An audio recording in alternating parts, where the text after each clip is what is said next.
El manejo de la monoartritis aguda en el MIR ha sido muy preguntado, por lo que debemos de dominar esta situación. Ante todo paciente que acuda a la urgencia o a nuestra consulta con una inflamación aguda de una articulación, generalmente van a preguntar sobre la rodilla, lo primero que hay que realizar es una punción y aspiración de esa articulación para hacer un estudio bioquímico y de hemograma, hacer un estudio microbiológico mediante un gram y un cultivo y visualizar el líquido con el microscopio de luz polarizada para descubrir si existen o no cristales. Las principales patologías que van a debutar con una monoartritis aguda van a ser las colagenosis y las artritis por microcristales, que se encuentran entre las patologías con un líquido inflamatorio en artrocentesis, y las artritis sépticas.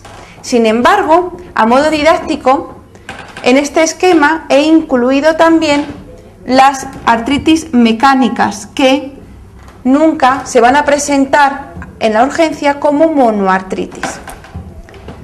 Habiendo hecho esta aclaración, ya vamos a profundizar en cada uno de los tipos de líquido articular.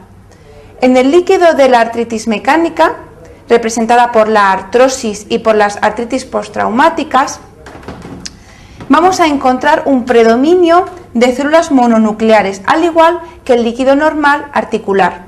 Sin embargo, el número de células mononucleares en las artritis mecánicas, en el líquido mecánico, puede ser hasta 3000 células por microlitro. Es un líquido claro y viscoso, con una glucosa y proteínas normales, ya que no existe inflamación. En el líquido de las artritis inflamatorias y sépticas predomina la célula polimorfonuclear, la célula típica de la inflamación en cualquier localización.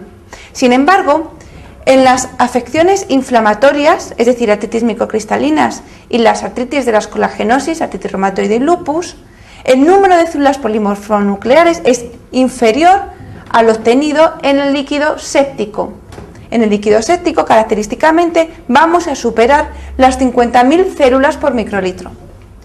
Como existe inflamación en los dos líquidos, la glucosa va a estar descendida o normal, según el grado de inflamación, en el líquido inflamatorio.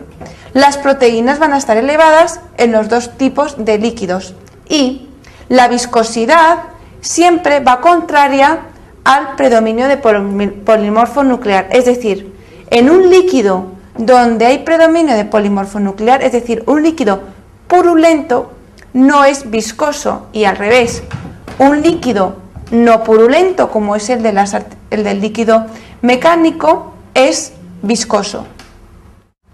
En nuestra pregunta nos indican que el líquido sinovial tiene 40.000 células con predominio de polimorfonucleares, es decir, la artritis séptica ya la podríamos olvidar y nos quedaría la artritis reumatoide, la enfermedad de Behçet, la artropatía psoriásica y la gota.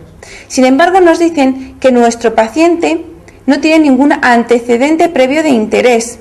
Luego, la artropatía psoriásica sin psoriasis es muy difícil de admitir en el MIR. La enfermedad de Behçet sin úlceras orales ni genitales tampoco se puede admitir en el MIR. Y la artritis reumatoide, en general, no debuta con una monoartritis aguda. Y como nos preguntan por cuál es la más probable, nos quedamos con la gota, la respuesta 4.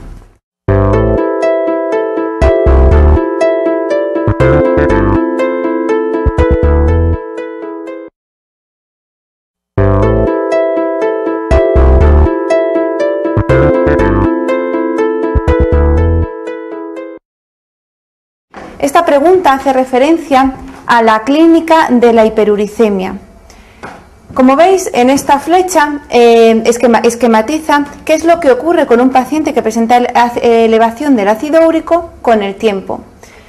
Os recuerdo que pueden pasarse hasta 20 años con hiperuricemia asintomática para que nuestro paciente presente un factor que ocasione un cambio brusco en el nivel de ácido úrico, como ocurre con los diuréticos o con un ingreso hospitalario o con un traumatismo, que favorezcan el depósito del ácido úrico en las articulaciones, es decir, el desarrollo de la monoartritis aguda o la monoartritis gotosa. Sabéis que la articulación que más se afecta en artritis por urato monosódico es la primera metatarsofalángica, que es lo que se conoce como podagra. La monoartritis es una inflamación local más una inflamación sistémica. Es decir, que nos sorprende que, además de tener calor y tumefacción en una articulación, el paciente presenta signos de inflamación sistémica, como puede ser febrícula o fiebre, dependiendo del número de articulaciones afectadas, y a nivel analítico esa inflamación se expresa como elevación de los reactantes de fase aguda, es decir, puede aparecer una discreta leucocitosis, neutrofilia, elevación del fibrinógeno, de la PCR o de la VSG. Pasado el cuadro agudo de inflamación articular, que hasta en un 10% puede ser, vuelvo a repetir, poliarticular, sobre todo en las mujeres, entramos en el periodo asintomático, que es lo que se llama como gota intercrítica, es decir, el periodo entre un brote y el nuevo brote, ¿de acuerdo? En la gota intercrítica, nuestro paciente no presenta ningún síntoma, pero con el paso del tiempo pueden aparecer tofos y una artritis gotosa crónica. Los tofos son en general asintomáticos y es la expresión del depósito de cristales de urato monosódico en las zonas de extensión de las inserciones de los tendones. La artritis gotosa crónica es el desarrollo de inflamación articular repetidas en brotes, cada vez afectando a mayor número de articulaciones que pueden llegar a deformar esa articulación, y es lo que se conoce como artritis gotosa crónica. Fijaros que a nivel radiológico, en el momento agudo, la radiología va a ser totalmente inespecífica. Simplemente vamos a ver una tumefacción de las partes blandas. No nos va a servir la radiología para diferenciar la artritis por urato monosódico, por ejemplo, de la artritis por depósito de otros cristales o de la artritis séptica, porque en todas va a aparecer una tumefacción de las partes blandas.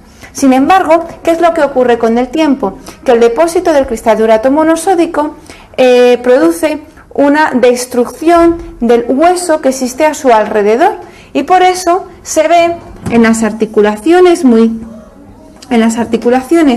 en las que ya ha pasado un tiempo, una erosión o geoda, una cavitación dentro de la articulación justarticular que corresponde al cristal que ha destruido el hueso que le rodea. ¿De acuerdo? Y esto es propio de las articulaciones evolucionadas.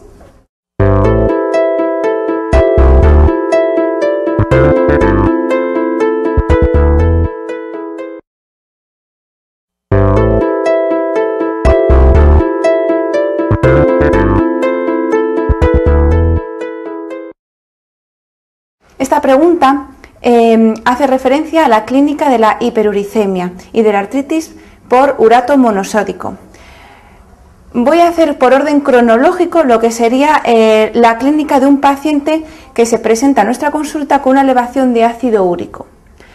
El paciente con elevación de ácido úrico, y os recuerdo que se considera un valor normal por debajo de 7 miligramos decilitro, puede estar unos años, aproximadamente 10-20 años, con una elevación de ácido úrico totalmente asintomática, y es lo que se conoce como hiperuricemia asintomática. Este paciente no requiere ningún tratamiento, es decir, la elevación de ácido úrico que no se acompañe de clínica no hay que tratar. Pero cuidado, debéis de reconocer un caso en el MIR en donde sí que existe la indicación de tratar, que es el síndrome de lisis tumoral. El síndrome de lisis tumoral que se da cuando en un síndrome mieloproliferativo o un tumor sólido recibe un tratamiento quimioterápico, la gran destrucción celular que se acompaña de este tratamiento se sigue de una elevación brusca de ácido úrico. Esta elevación brusca de ácido úrico como se va a eliminar por la orina, tiene un alto riesgo de precipitación en los túbulos renales y por tanto de producir una insuficiencia renal aguda. Está la asociación de síndrome de lisis tumoral con la insuficiencia renal aguda, que está indicado prevenir este acontecimiento con hidratación intravenosa, favorecer la eliminación, furosemida intravenosa, inhibir el depósito de ácido úrico en los túbulos renales, alcalinizando la orina,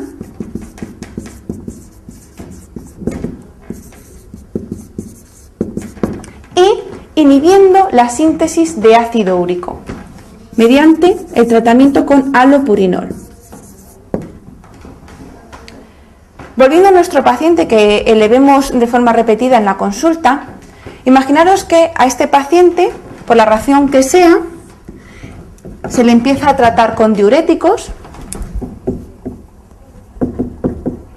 o ha necesitado ingresar en un hospital, pues por ejemplo para una intervención quirúrgica, o ha recibido un traumatismo en una articulación.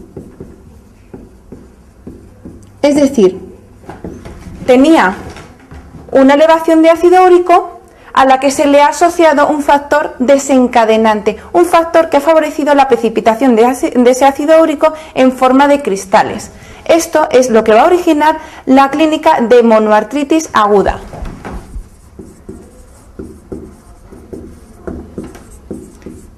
¿Y cuál es el tratamiento de la monoartritis aguda? Sintomático. Si hay inflamación, vamos a utilizar fármacos que vayan y que luchen contra la inflamación, es decir, los antiinflamatorios no esteroideos, más menos la colchicina oral. Y la colchicina oral que se utiliza en el cuadro agudo es a dosis altas, 1 miligramo cada 8 horas vía oral. En los pacientes ancianos o en los que tienen una comorbilidad que impidan el tratamiento con antiinflamatorios no esteroideos o que tengan intolerancia a la colchicina, podemos utilizar corticoides, bien vía oral, bien vía intramuscular o bien corticoides de larga duración vía intraarticular.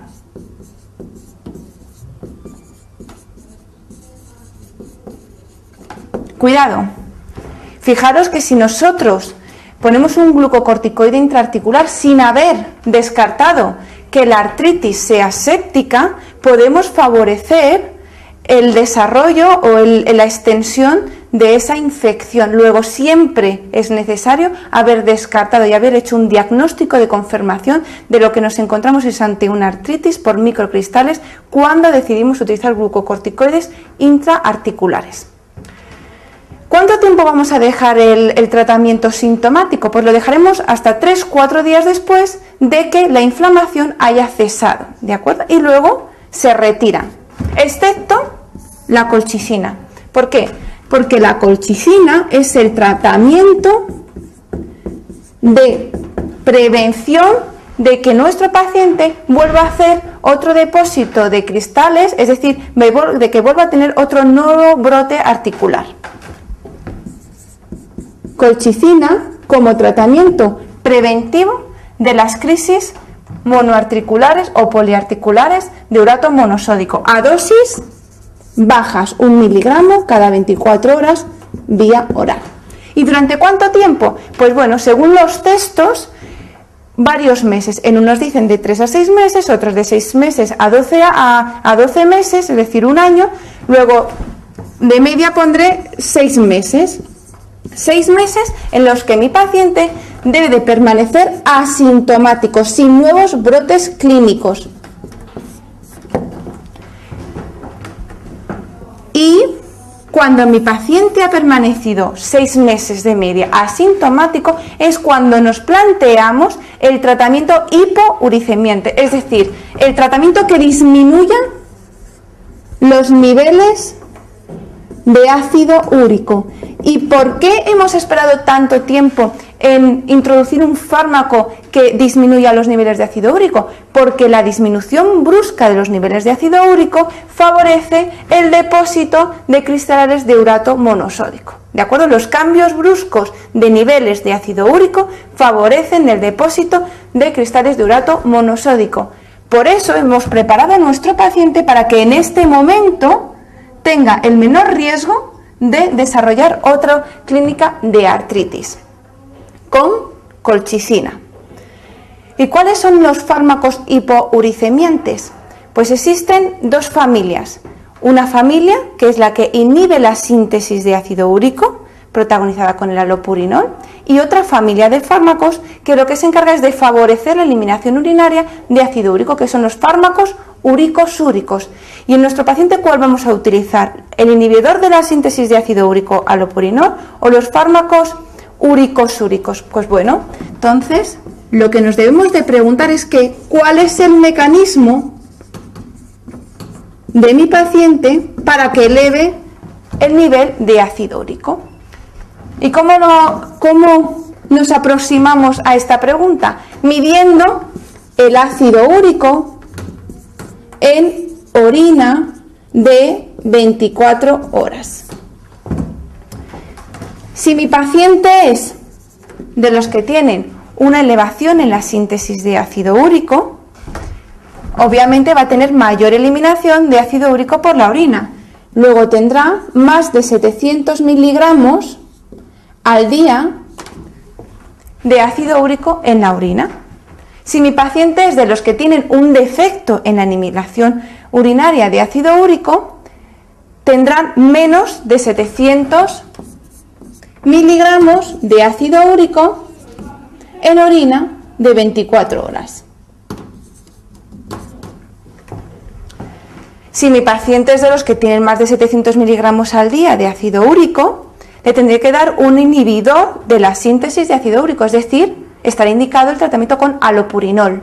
La dosis de allopurinol es de 100 a 300 miligramos al día. El allopurinol es un fármaco que se puede utilizar en la insuficiencia renal. Lo único que es que hay que ajustarle la dosis al aclaramiento de creatinina.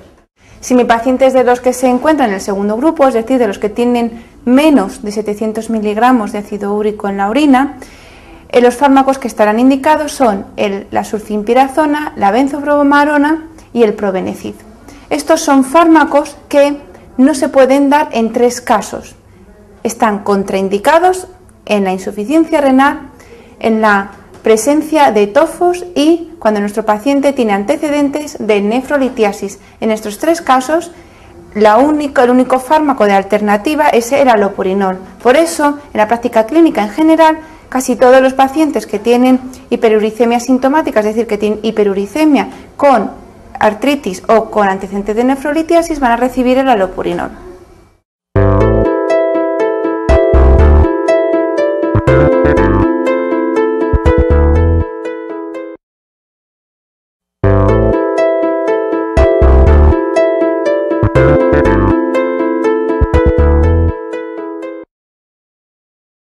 Esta pregunta hace referencia a las formas de presentación de la artritis por depósito de cristales de pirofosfato cálcico.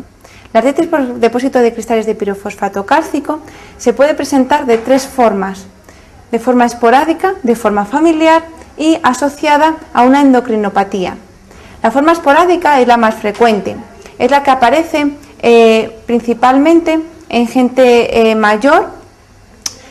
Se puede asociar a una articulación artrósica y se puede asociar a una articulación que haya recibido traumatismo. La forma familiar realmente no se sabe si está ligada a una herencia autosómica dominante o una herencia autosómica recesiva. Y la forma endocrinológica es la que debemos de acordarnos por las 4 H's.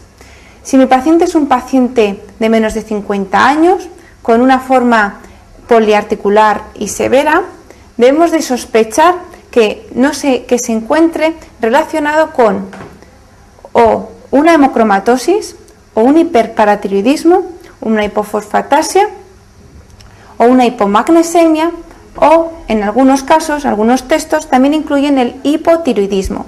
Por eso debemos de solicitar en la analítica magnesio para la hipomagnesemia, calcio, fósforo, fosfatasa alcalina para hiperparatiroidismo, fosfatasa alcalina para la hipofosfatasa y fosfato, hierro y ferritina para la hemocromatosis y hormonas tiroideas para descartar los trastornos tiroideos que se incluyen en algunos textos. En cuanto a las formas clínicas de presentación de la artropatía por pirofosfato cálcico, puede simular varias enfermedades reumatológicas, por eso se la llama la gran simuladora. Pero vamos con fines didácticos, a resumir en dos cuadros típicos. Uno, que es cuando se presenta en forma de artritis aguda, simulando una pseudogota, y el otro que es cuando se presenta de forma crónica, una artropatía crónica, simulando la pseudoartrosis. En la artritis aguda, la pseudogota, la articulación más afecta, a diferencia de la articulación más afecta en la artritis gotósica, es la rodilla, ¿de acuerdo? La rodilla, la monoartritis aguda de rodilla unilateral en un paciente varón nos debe hacer sospechar que estamos ante un cuadro de pseudogota. En el líquido, obviamente, va a ser de características inflamatorias, similar al de la gota. Los cristales van a ser con birrefringencia de Vir positiva y con forma romboidal. Y cuidado, aquí la radiografía sí que tiene una característica, que es la condrocalcinosis, que nos va a ayudar a reconocer el depósito de pirofosfato cálcico en esa articulación. En las formas crónicas, en la artropatía crónica, que se lleva el 50% aproximadamente de las formas de presentación de esta patología, predominan en una mujer anciana. Por eso se dice y se acepta globalmente que la artritis por depósito de cristales de pirofosfato cálcico tiene predisposición por la mujer anciana, y es porque esta forma mayoritaria afecta más frecuentemente a la mujer anciana.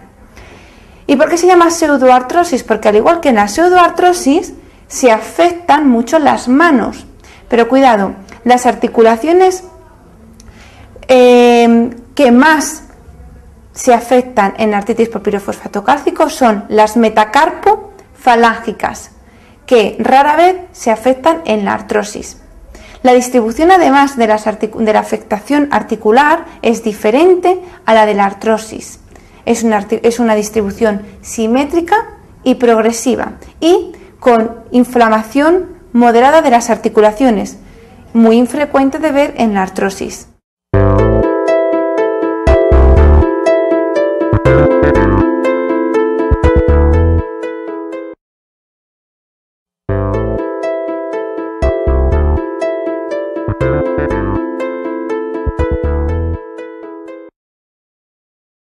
Esta es la presentación clínica típica de un cuadro de monoartritis aguda. Ante una inflamación de una rodilla, en un paciente sin antecedentes de interés, debemos de sospechar una monoartritis aguda. Es decir, que ya con la presentación clínica podríamos eliminar la artrosis, que es de características mecánicas y es un dolor que no aparece de forma brusca, sino que el paciente nos viene contando que desde hace meses tiene dolor en esa rodilla, pero que no se observa ningún signo clínico de inflamación. La artritis reactiva, si no nos cuentan tampoco ningún antecedente de diarrea o de uretritis, es muy poco probable que se trate de este cuadro, por lo tanto también se podría eliminar. Entonces nos quedaríamos con la condrocalcinosis, la artritis séptica y la gota. En el MIR es muy importante los antecedentes que nos cuenten de nuestro paciente. Como sabéis, la artritis séptica es típico de un paciente drogodependiente o de un paciente que tiene un foco de infección bien local o bien a distancia, ya que la principal forma de infección de una rodilla es la transmisión de la bacteria a nivel sanguíneo. Es decir, me contarían un paciente dado de alta recientemente por una neumonía por Staphylococcus aureus, o un paciente que ha necesitado vía central en una unidad de cuidados intensivos, es decir, que ha tenido un foco de bacteriemia por Staphylococcus aureus, o un paciente con antecedentes de drogodependencia. Sin embargo, nuestro paciente en ese aspecto no presenta ningún antecedente relevante. Luego, la artritis séptica también la deberíamos de eliminar en nuestra reflexión y nos quedaríamos con la condrocalcinosis y la gota. Lo cierto es que la presentación clínica podría corresponder a ambas. Sin embargo, nos dan un dato analítico, que es que el nivel de ácido úrico se encuentra normal, inferior a 7 miligramos de decilitro. Y nos preguntan por cuál es la más probable de las siguientes. Es decir, en el 95% de los casos de monoartritis aguda existe una elevación de ácido úrico. Luego, es poco probable que en nuestro caso, con un nivel ácido úrico normal, se trate de una artritis gotosa. Luego, por descarte, nos quedaríamos con la condrocalcinosis. Respuesta 2.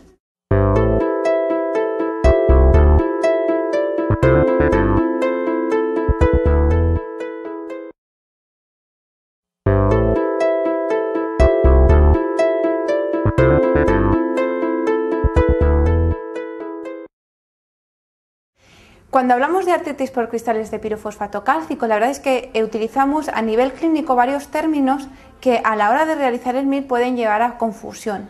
Es importante ser ortodoxos y saber y conocer cuál es la definición exacta de cada término. Por eso he hecho tanta insistencia en que pseudogota es una forma clínica de presentación de la artritis por cristales de pirofosfato cálcico. Pseudoartrosis es otra forma clínica de presentación de la artritis por cristales de pirofosfato cálcico. Y la condrocalcinosis es el término radiológico de la artritis por cristales de pirofosfato cálcico, es decir, la condrocalcinosis hace referencia a la calcificación lineal del cartílago hialino o fibroso de las articulaciones afectadas por este tipo de cristal. No solamente se calcifica el cartílago, sino también en las articulaciones muy evolucionadas podemos ver también calcificación de la cápsula sinovial, de las inserciones de los tendones, incluso de las fascias. La condrocalcinosis en la pseudogota tiene una sensibilidad del diagnóstico de pseudogota del 95%. Es decir, que si hiciéramos una radiografía anteroposterior de rodilla en un paciente en donde sospechamos una condrocalcinosis o una pseudogota, veríamos en el 95% de los casos, a nivel radiológico, esa calcificación. La calcificación suele ser simétrica y asintomática. O sea, es muy frecuente que pacientes mayores con articulaciones artrósicas, al hacerles una radiografía, por la causa que sea, encontremos calcificación de esa articulación artrósica y que sin embargo no tenga brotes inflamatorios. ¿De acuerdo? Es diferente entonces a depósito de artritis por pirofosfato cálcico sintomático o clínico. Es decir, el depósito suele ser asintomático y los brotes suelen ser, por tanto, asimétricos. La principal diferencia entre la artritis por pirofosfato cálcico y la artrosis es la articulación que más se afecta en cada una de ellas. Las metacarpofalángicas son típicas de la artritis por pirofosfato cálcico y en cambio rara vez se ven afectadas en artrosis.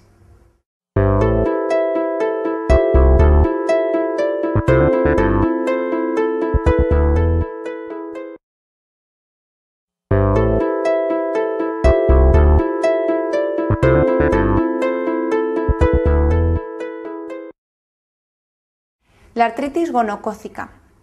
El cuadro de artritis gonocócica realmente empieza por una infección en las mucosas genitales o, según las prácticas sexuales, en la orofaringe. pero no todo el mundo que tiene una uretritis o cervicitis, ya puede ser clínica o una infección asintomática, más frecuente en las mujeres, desarrollan una artritis gonocócica. ¿Por qué? Porque, por un lado, no todas las cepas de gonococo tienen la misma predisposición a pasar a sangre. Y por otro lado, tienen que existir factores predisponentes en el huésped que faciliten la bacteriemia por Neisseria gonorrhoeae. ¿Cuáles son estos factores predisponentes? Principalmente la mujer en estado de embarazo o durante la menstruación o los pacientes que tienen un déficit de la vía terminal del complemento de C5 a C9. Cuando el gonococo pasa a sangre, da el cuadro de gonococemia, que se caracteriza por fiebre, por inflamación de la inserción de los tendones, tenosinovitis, por una inflamación articular múltiple y migratoria, poliartritis migratoria reactiva. Y decimos reactiva porque si hiciéramos una artrocentesis de una de las articulaciones inflamadas, el cultivo sería estéril.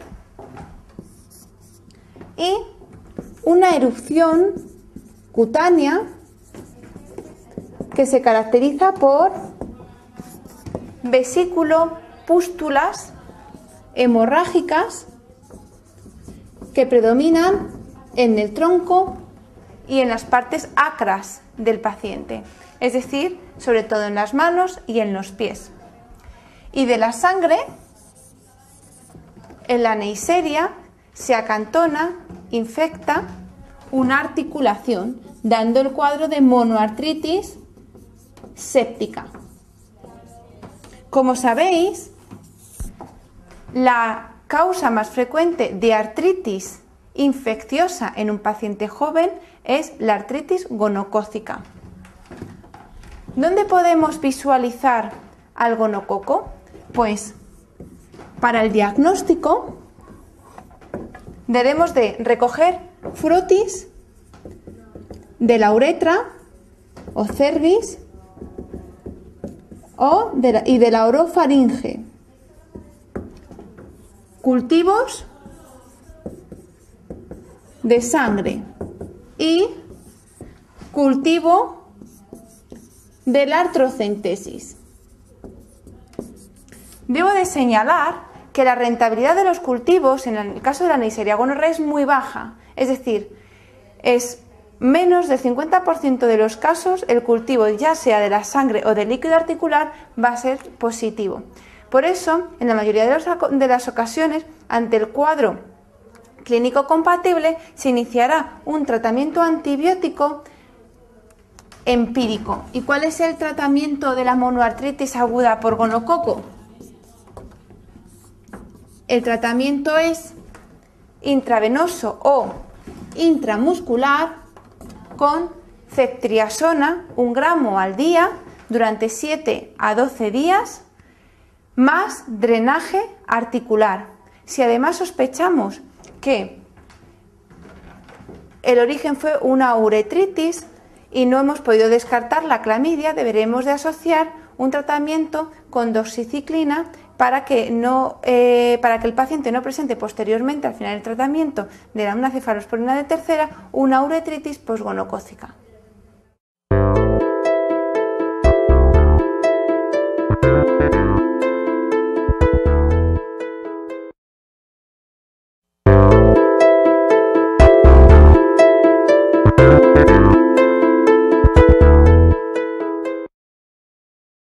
El cuadro clínico es fácil de reconocer.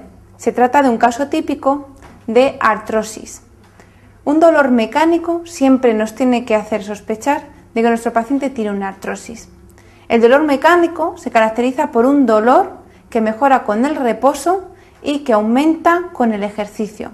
El dolor inflamatorio, típico de la colagenosis, en cambio, aparece con el reposo y mejora con el ejercicio, al contrario.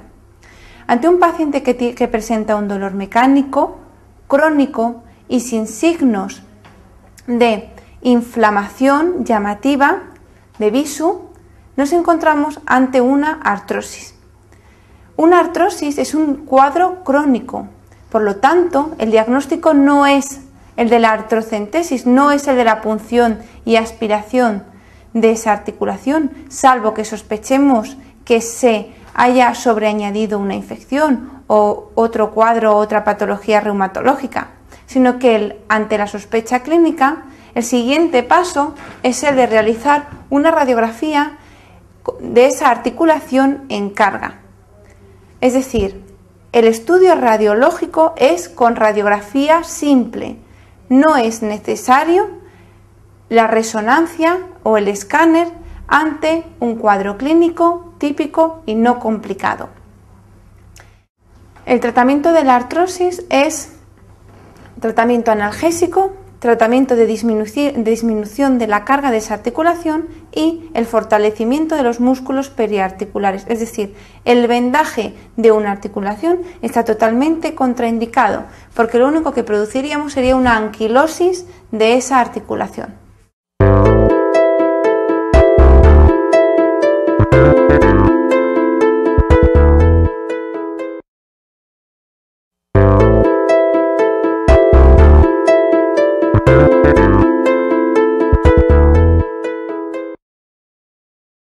El diagnóstico de la artrosis es radiológico, por eso es importante reconocer cuáles son los signos radiológicos típicos de una articulación artrósica.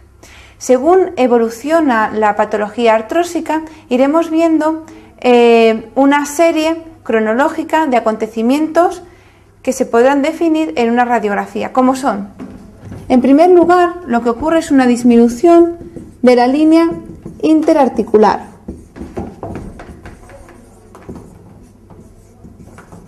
Es decir, lo que se conoce vulgarmente como pinzamiento articular. En segundo lugar, aparece una esclerosis subcondral y la formación reactiva de osteocitos.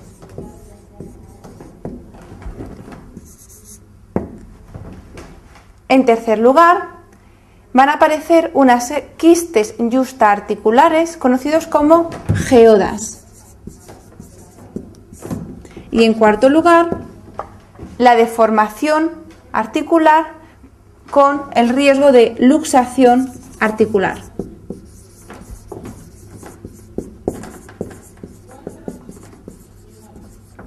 Hay que subrayar que no existe una correlación clínico-radiológica en el paciente, es decir, existen pacientes con una gran componente de dolor con cambios mínimos en la radiología y al contrario, pacientes sin gran dolor y que en cambio la radiografía presenta incluso deformidades y luxaciones articulares.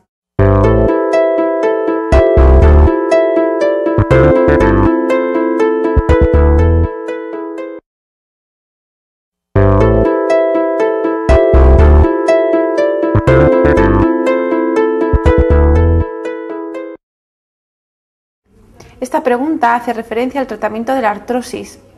El tratamiento de la artrosis está siendo últimamente muy preguntado en el MIR. Es muy sencillo. La base de la terapéutica de la patología de la artrosis es el paracetamol y las medidas de disminución de la carga de la articulación afecta. El paracetamol, como sabéis, la dosis máxima es de 4 gramos en el adulto, es decir, 1 gramo cada 6 horas y habitualmente se utiliza la dosis de 1 gramo cada 8 horas, vía oral. Las medidas de disminución de la carga son desde disminución del peso, la utilización de bastones o muletas y el ejercicio aeróbico para fortalecer los músculos periarticulares. El 40% de los pacientes no responden al paracetamol. Luego tenemos que pasar a las terapéuticas de segunda alternativa, que son los antiinflamatorios no esteroideos y los opiáceos menores. Fundamentalmente, el tramadol y la codeína, también vía oral. Antes, la utilización de opiáceos menores se consideraba casi contraindicada en los pacientes ancianos, porque se tenía mucho miedo a los efectos secundarios de este tipo de fármaco en la población anciana. Sin embargo, en los últimos años cada vez están surgiendo más trabajos que avalan la seguridad de los opiáceos menores en los pacientes ancianos. Es decir, es mucho más peligroso y mucho más riesgo utilizar un antiinflamatorio no esteroideo en un paciente anciano por el riesgo de descompensación de la insuficiencia cardíaca, aumento de la hipertensión arterial, desarrollo de insuficiencias renales agudas, por alteración de la regulación de las prostaglandinas a nivel de la arteriola aferente renal, riesgo de úlcera o de gastritis por AINES, etc. En cambio, los opiáceos menores, el estreñimiento es el efecto adverso más frecuente, pero el riesgo de adicción es menor y las descompensaciones cardiovasculares no ocurren con el uso de estos fármacos.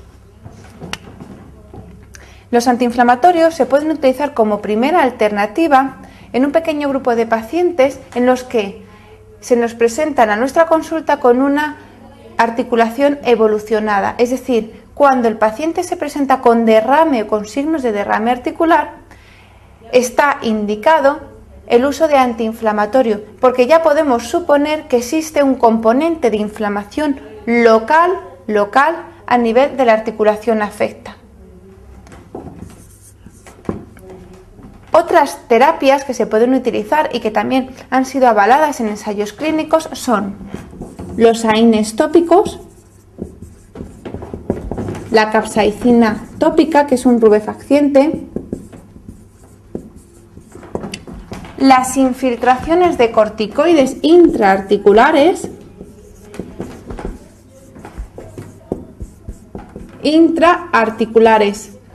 Los esteroides están contraindicados vía oral. La utilización de infiltraciones de corticoides sobre todo está indicada, al igual que los antiinflamatorios no esteroideos, cuando podemos ver signos de derrame articular, es decir, cuando hay una inflamación en la sinovial. Como máximo, se podrá administrar una infiltración cada 4 o 6 meses.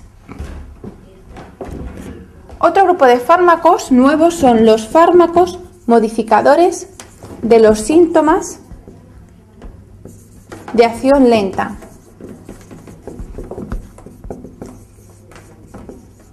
Que son el ácido hialurónico intraarticular, el condroitin sulfato vía oral y el sulfato de glucosamina también vía oral. Como última medida, en ocasiones tenemos que recurrir a la cirugía. En pacientes mayores de 65 años estaría indicada la prótesis articular y en menores de 65 años las osteotomías correctoras.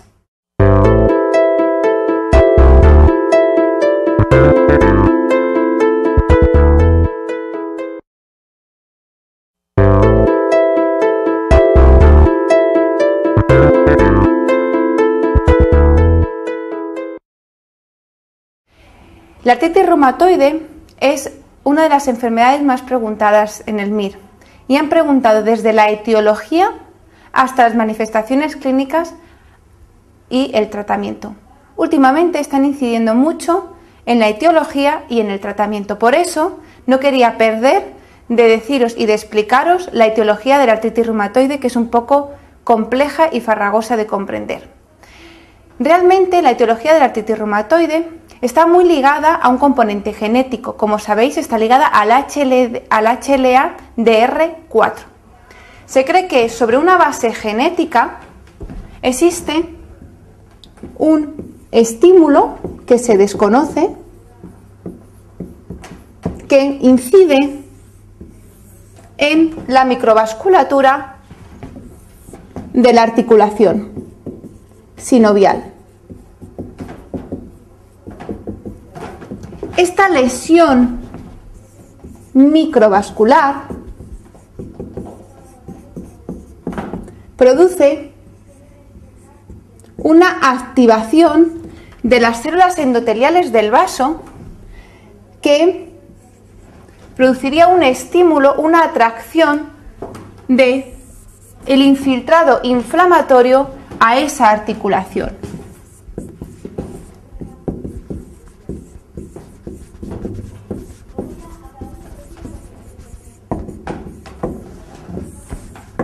La célula predominante de este infiltrado inflamatorio propio de la artritis reumatoide es el linfocito T CD4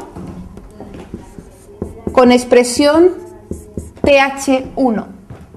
Es el que dirige la orquesta. Pero también existen linfocitos TCD8 y linfocitos B. Como sabéis, el linfocito B se diferencia localmente en célula plasmática, que va a ser la responsable de la secreción de inmunoglobulinas policlonales. Y una de estas inmunoglobulinas se dirige contra el factor FC de otras inmunoglobulinas, que es lo que se conoce como factor reumatoide, que se puede medir a nivel sanguíneo. Además del linfocito T, del linfocito B, existen también fibroblastos activados, macrófagos activados, que van a producir una destrucción de la masa ósea justa articular, responsable de la osteoporosis justa articular propia de las articulaciones con afección de la artritis reumatoide. Pero he de decir que además de este infiltrado inflamatorio persistente, crónico, como es el infiltrado mononuclear, se añade un infiltrado agudo y por tanto de polimorfo nucleares. La secreción de estas inmunoglobulinas, que se unen a sus anticuerpos, se mide en sangre en forma de inmunocomplejos que pueden originar en algunas ocasiones la vasculitis reumatoidea. Y la secreción de las citoquinas inflamatorias por este infiltrado inflamatorio, linfocitos, macrófagos, fibroblastos y polimorfo nuclear, es decir, las interleuquinas, el TNF-alfa, el interferón, van a ocasionar, a través de su paso a sangre, las manifestaciones sistémicas extraarticulares propias de la artritis reumatoidea.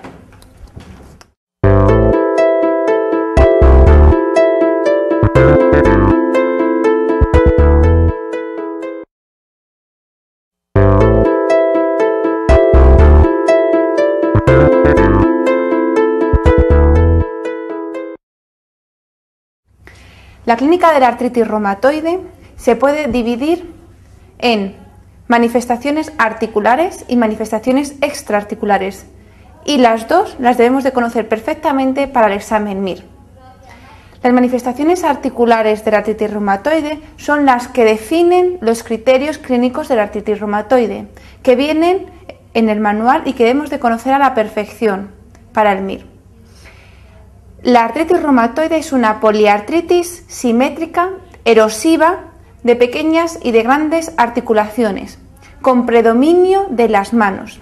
Es una poliartritis inflamatoria, es decir, el dolor aparece con el reposo y desaparece con el ejercicio. Y, como es inflamatoria, se caracteriza por una rigidez duradera, generalmente superior a 1 hora, lo cual es muy característico de la artritis reumatoide y de las demás colagenosis y que nos ayudan también a diferenciarlo del dolor mecánico típico de la artrosis. La artritis reumatoide, como he dicho, es una poliartritis simétrica de pequeñas articulaciones, fundamentalmente afectando las manos, y las articulaciones que más se afectan son, en primer lugar, las metacarpofalángicas y, en segundo lugar, las interfalángicas proximales. Y de grandes articulaciones, rodillas, tobillos, codos, hombros. Sin embargo, respeta la columna vertebral, excepto la columna cervical, teniendo en algunos pacientes alto riesgo de desarrollar una luxación atlo-axoidea, y respeta la interfalángica distal. Esto va a ser diagnóstico diferencial de otras patologías como la artritis psoriásica y los nódulos de Heberden propios de la artrosis. Es decir, si el paciente presenta una lumbalgia o una inflamación de las interfalángicas distales, podemos decir que no nos encontramos ante una artritis reumatoide y debemos de pensar en otras patologías, sobre todo la artritis psoriásica y la artrosis.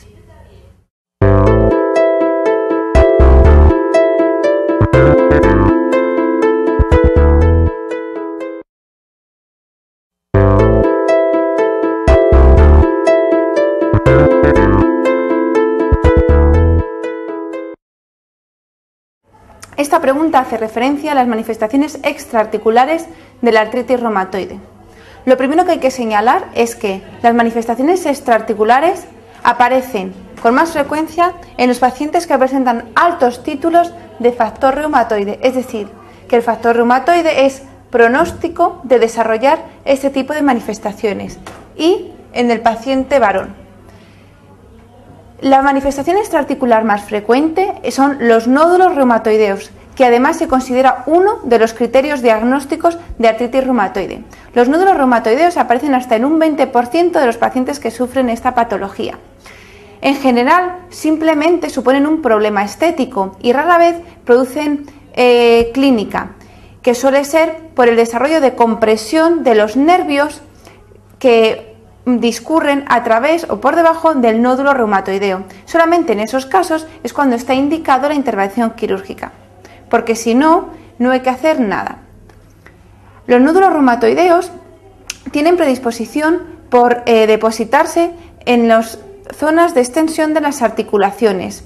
A nivel anatomopatológico se trata de una vasculitis reumatoidea. Sin embargo, también pueden aparecer en órganos viscerales, principalmente el pulmón.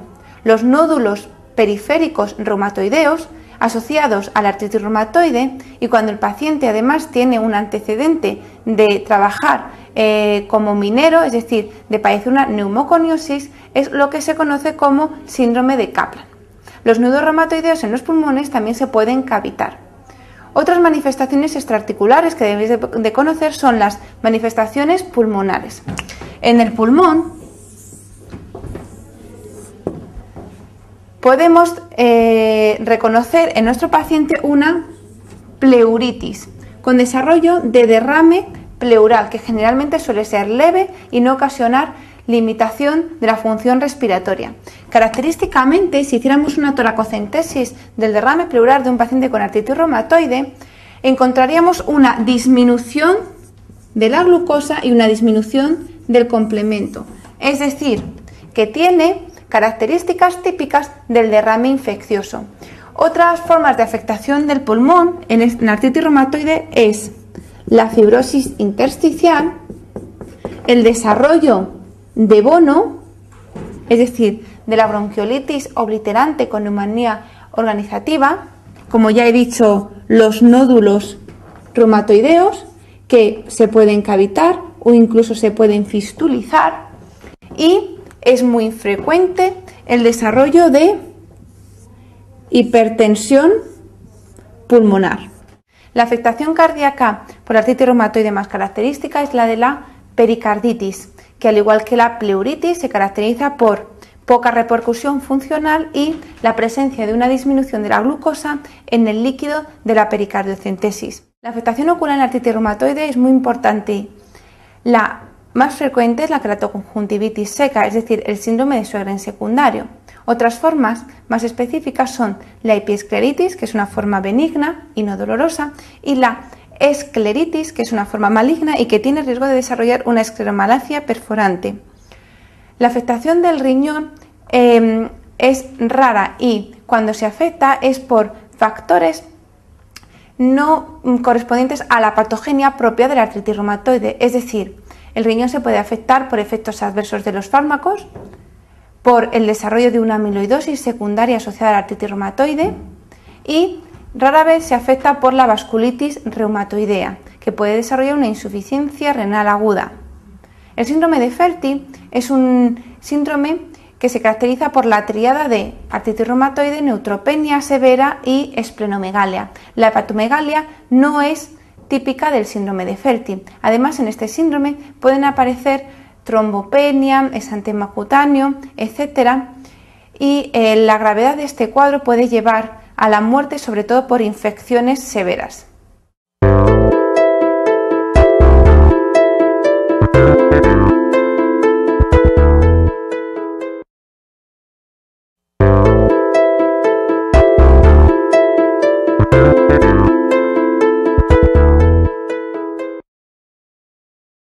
Esta pregunta hace referencia al uso de los marcadores serológicos en artritis reumatoide. Principalmente nos vamos a centrar en el factor reumatoide y en los anticuerpos anticitrulinados, los anti-CCP.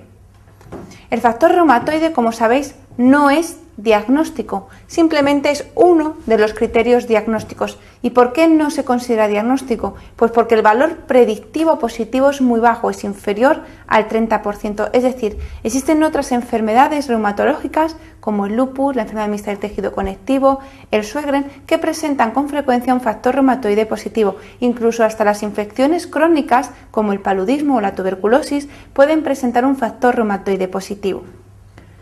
El factor reumatoide sí que se considera pronóstico, es decir, los pacientes que tienen altos títulos de factor reumatoide tienen riesgo de desarrollar manifestaciones extraarticulares, como pueden ser los nódulos reumatoideos, la vasculitis reumatoidea, etc. Sin embargo, los títulos de factor reumatoide no nos sirven como marcador de actividad, porque los marcadores de actividad son la PCR y la VSG,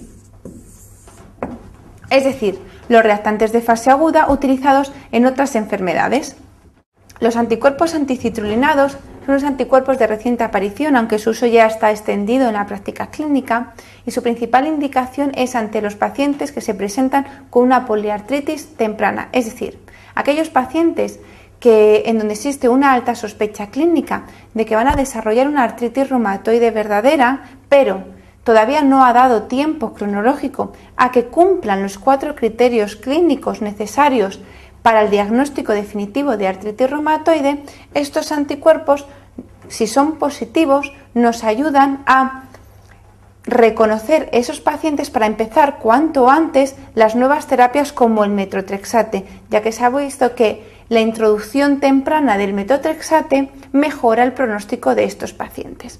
Por tanto, la positividad de los anti-CCP se iguala a la positividad del factor reumatoide, es decir, podemos decir que un paciente es seropositivo tanto si porque tenga un factor reumatoide positivo o porque tenga unos anti-CCP positivo, y al igual que el factor reumatoide se consideran pronósticos, es decir, aquellos que tengan unos anti-CCP positivo van a evolucionar peor, van a tener mayor agresividad radiológica, van a presentar más erosiones que aquellos que tengan anti-CCP negativo o factor reumatoide negativo. Tampoco se pueden utilizar como marcadores de actividad, al igual que el factor reumatoide, y la positividad de los anti-CCP se ha visto que puede preceder al desarrollo de síntomas clínicos típicos de artritis reumatoide. En este esquema quiero reflejar el valor diagnóstico del factor reumatoide de los anti-CCP. Como podemos ver, la sensibilidad del factor reumatoide, la especificidad, se aproxima al 80%. En cambio, la sensibilidad de los anti-CCP es inferior a la del factor reumatoide, su 55%, pero su especificidad es claramente superior a la del factor reumatoide.